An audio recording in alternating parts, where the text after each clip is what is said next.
drugs had a lot to do with subculture to me. Mm-hmm. Whether it was like weed smokers, mostly weed smokers, honestly, which is a different vision of things. For those that are young now, smoking weed doesn't have the same charge that it did back then, where you had to like go to someone's house and like you found a culture. In other words, I think what I'm trying to figure out is sort of like how much having friends, what they call social capital, like has to do with music and identity. And it seems like drug culture intersects with that. Oh, for sure. This is what I think happens. And this certainly happened in the 90s. So many great rock singers from the 90s have died going down that path. But it's not unique to that era.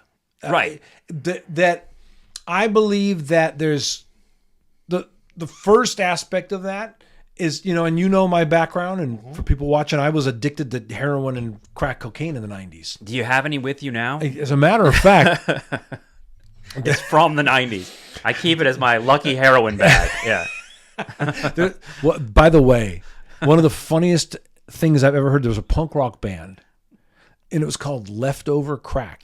If you've ever used crack, there's no such thing as leftover crack. But anyway, so my experience is from within that world. It's been a long time, but I believe that, first of all, for truly creative people, the way they feel life in the world and others can be intense, and that intensity can be experienced as pain. And sometimes you take a drink or you try a drug and the pain goes away, and that's what leads folks like those types of people into that, first of all. And then there's also very much an element of young people going, my heroes do it, so I want to do it. Right. So there's almost like this, I think that in the 90s that really happened. Like it almost became cool to be on heroin. Yeah. Which is I'm crazy. I'm reading this book right now. I think it's called 3 Shades of Blue. It's about the jazz scene in New York in the 50s with like Charlie Parker and Miles Davis and all these guys. Strung out on junk, yeah. All of them. And Charlie Parker especially was their god.